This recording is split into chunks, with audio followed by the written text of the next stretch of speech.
नमस्कार विद्यार्थी मित्रांनो, आज आपण मराठी व्याकरणातील एक महत्त्वाचा घटक शिकणार आहोत. नाम. नाम म्हणजे काय? नामाचे किती प्रकार आहेत आणि त्यांची उदाहरणे कोणती आहेत? अगदी सोप्या पद्धतीने आपण नाम समजून घेऊया. व्हिडिओ शेवटपर्यंत नक्की बघा आणि आवडला तर लगेच लाईक करा, तसेच शेअर करा, सबस्क्राईब करा. चला तर मग व्हिडिओ चालू करू. नाम. नामाची व्याख्या पाहू. नामाची व्याख्या: ज्या शब्दाने व्यक्ती, प्राणी, वस्तू, ठिकाण किंवा पदार्थाचे नाव समजते त्या शब्दाला नाम असे म्हणतात. उदाहरणार्थ: राम, गाय, पुस्तक, पुणे, दूध इत्यादी. आता नामाचे प्रकार पाहू. सांगा बरे, नामाचे किती प्रकार पडतात ते? तर नामाचे प्रकार 3 पडतात. 1.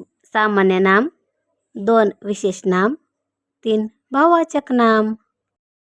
सामान्य नामाची व्याख्या पाहू. एकाच जातीतील सर्व व्यक्ती, प्राणी, वस्तू किंवा ठिकाणांना दिलेले सामान्य नाव म्हणजे सामान्य नाम. उदाहरणार्थ: मुलगा, मुलगी, पक्षी, नदी, शहर, फूल, शिक्षक इत्यादी. सामान्य नामाची काही वाक्ये पाहू. मुलगा शाळेत जातो. मुलगा हे सामान्य नाम आहे. पक्षी आकाशात उडतो. पक्षी हे सामान्य नाम आहे. आता पाहू विशेष नाम. विशेष नामाची व्याख्या पाहू. एखाद्या विशिष्ट व्यक्ती, प्राणी, वस्तू किंवा ठिकाणाला दिलेली खास नाव म्हणजे विशेष नाम. उदाहरणार्थ: पुणे, भारत इत्यादी. विशेष नामाची वाक्ये पाहू. पुणे हे शहर आहे. पुणे विशेष नाम आहे. भारत माझा देश आहे. भारत हे विशेष नाम आहे. पुढील नामाचा प्रकार आहे भाववाचक नाम. भाववाचक नामाची व्याख्या पाहू. ज्या शब्दातून भावना, गुण, अवस्था किंवा कृती यांचा बोध होतो त्या शब्दांना भाववाचक नाम असे म्हणतात. उदाहरणार्थ: शौर्य, प्रामाणिकपणा.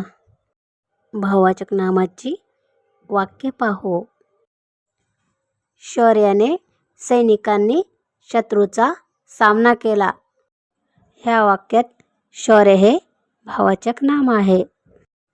प्रामाणिकपणा हा चांगला गुण आहे. प्रामाणिकपणा हा भाववाचक नाम आहे. विद्यार्थी मित्रांनो, नामाच्या 3 प्रकारचा थोडा सराव करून घेऊ.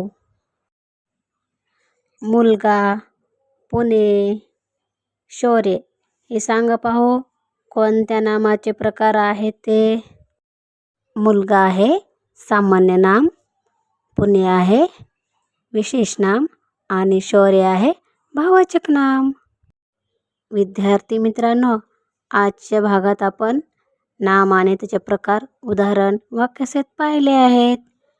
तुम्हाला समजले असेल तर वहीमध्ये लिहून घ्या आणि व्हिडिओ आवडला तर लाईक करायला विसरू नका हां. तसेच सबस्क्राईब करा आणि कमेंट देखील करा. चला, उद्याच्या भागात आपण नक्की भेटू. धन्यवाद.